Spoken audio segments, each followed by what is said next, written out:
Alright, so let's set up our models. So in Solution Explorer, let me make this bigger so you can see it. I'm going to create a folder which I'll call models.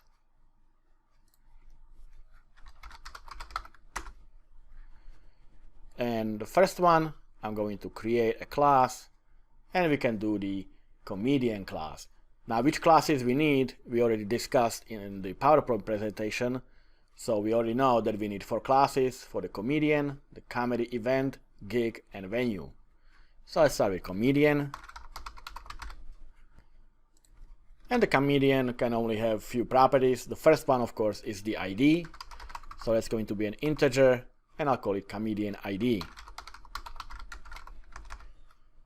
And then we'll have 3 strings. The first one will be for the first name, second will be last name, and another string for contact phone.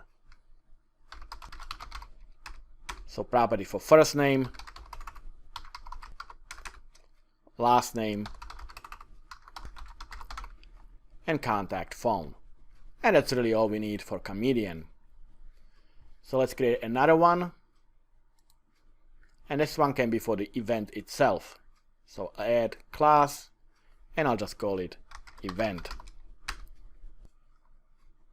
Now this class, of course, needs the ID for the event, so that's going to be an integer. And I'll call it event ID. Let's create the next one, and it's going to be a string, and this one will be for the event name.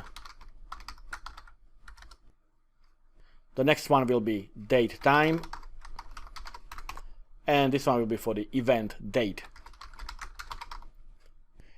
And we will need to add 2 more properties here, one for the venue and then collection of gigs that relate to this event.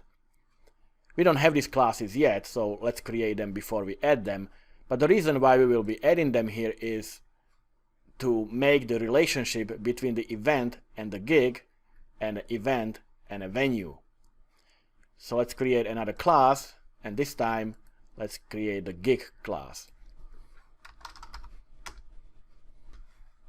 And as always, the first will be integer for the gig ID, and the next one will be a string, and it can be for the gig headline. And we can create another, and it's going to be an integer for the gig length in minutes, just to make sure that we understand that the length is going to be in minutes and not hours. And now we can create a relationship between the gig and event on the gig side. So we will add another property, and this one will be of type event, and we'll call it event. And we will also create another relationship between the gig and the comedian, because of course each gig belongs to a certain comedian. So we'll create a property of type comedian, and I'll call it comedian. So these are the relationship properties that relate the gig with the event and the comedian. And finally, let's create the venue. So right click, add class, venue, and we'll have the ID for the venue. And then we can just do the address, for example, for street, city, state, and zip code.